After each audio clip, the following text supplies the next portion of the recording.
I accepted Daria's invitation. I thought that this is a very timely topic, interesting invitation, and I will share with you how us from UGT Public Services, how we have dealt with this.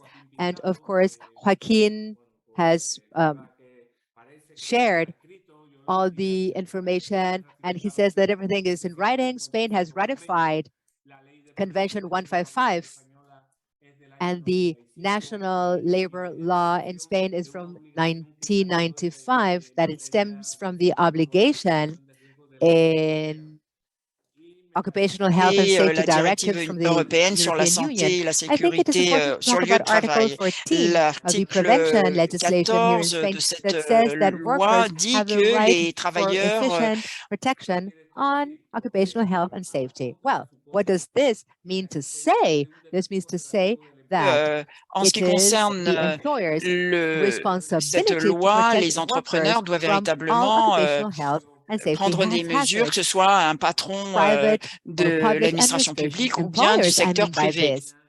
Et So when we nous avons talk fait about une campagne de this, we have sensibilisation launched an par rapport à la awareness campaign, and et am il y a eu now différentes visiting the different regions across the country, because you know that Spain is organized at national level in districts and cities, and we know that we have to be in contact with our regional reps, and we know that occupational health and safety is not for sales. I mean, it's a bargain.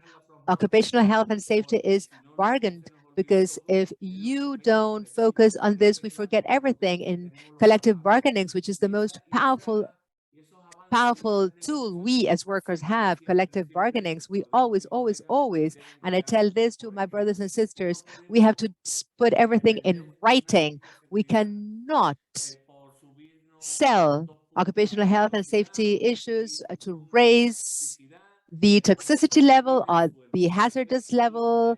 If we agree to raise salaries, this is unnegotiable. We can bargain these issues in other negotiations, but it is not an issue. Occupational health and safety is not up for selling. We have two bargaining tables for occupational health and safety. We have a division amongst our workers divided in companies with more or less than 50 workers. And we have different committees with union representatives that are trained in occupational health and safety and everything that has to do with the company's responsibility. So these decisions are made and supported by these activities. So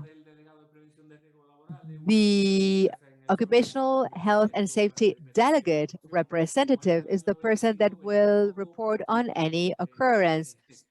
As of 1995, all of these activities have been declining. I mean, but, well, with the pandemic 2 years ago, everything gained momentum, and the figure of the occupational health and safety delegate or representative now gained importance, because this is the person that now needs to be the contact person. As John Richard mentioned, social distancing and masks and personal protection and everything that had to do with, excuse me, I forget the word, but everything that has to do with social distancing and all of the restrictions. Oh, ventilation, that's the word I'm looking for. Ventilation, everything that has to do with ventilation.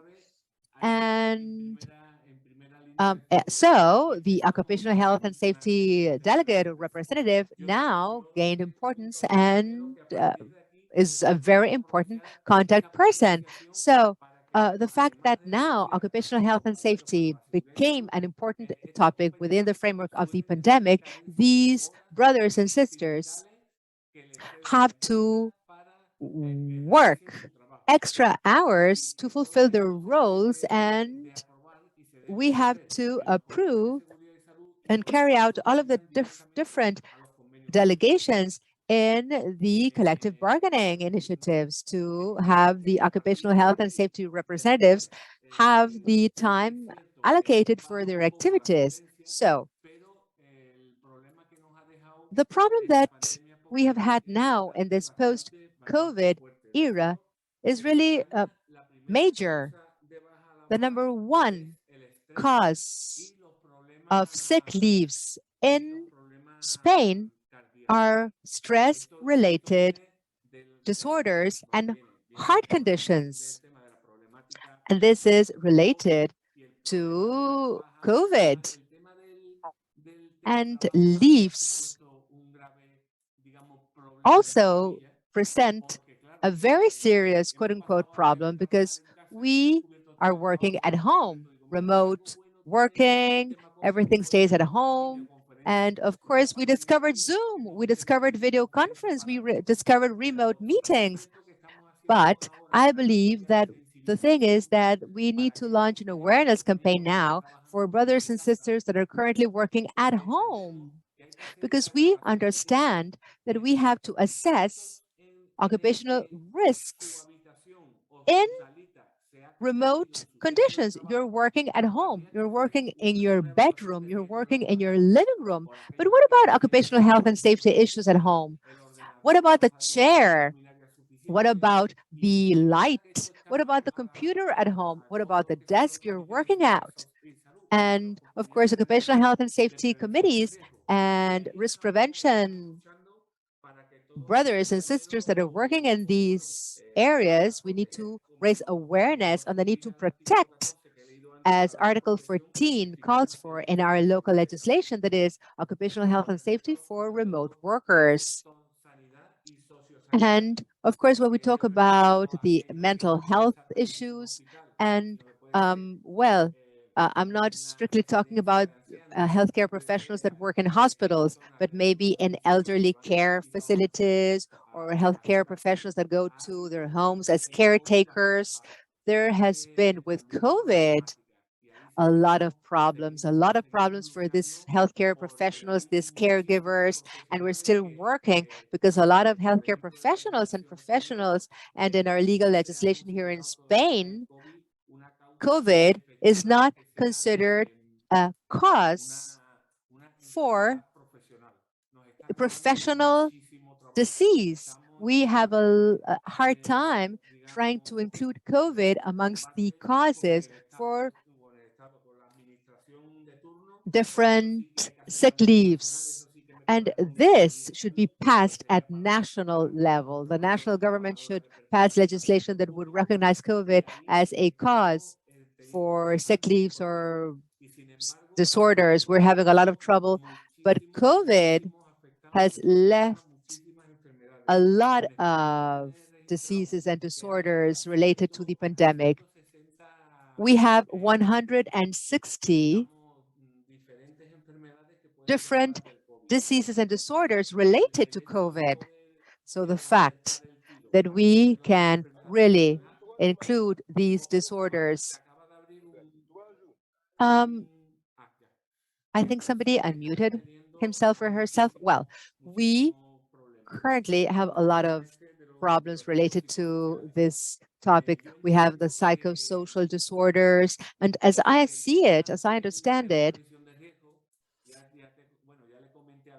risk prevention, and I mentioned this before, I can say this publicly, we, in our web page, we have the shame counter, which is each single worker that has been involved in work-related accident. Last year, the list totaled more than 700 accidents. So all of those that went to work every single day, including holidays, Saturdays and Sundays, 2 workers did not go back home, didn't make it back home. So we need to focus on this shame list. And that is why I say that we cannot bargain money for safety, and occupational risks prevention is a #1 priority. It's an essential priority, and we need to raise awareness amongst our brothers and sisters. I had mentioned with another worker here in the Madrid City Hall something that was related to the climate change, because I work at the Occupational Health, Safety and Environment Prevention. A worker had died due to a heat wave we had in the summer here in Spain. This person was working at 5 p.m. and we met with the Health and Safety Committee and we tried to really make most appropriate shifts. So those that are working outside under the sun in the open shouldn't be subject to such terrible working conditions due to the heat waves. So I believe that my time is up. I was carried away, but I think my time is up. But topic about this issue, on the one hand, I am really outraged, but it's a pleasure for me to be talking to you. I could do that until 7 p.m.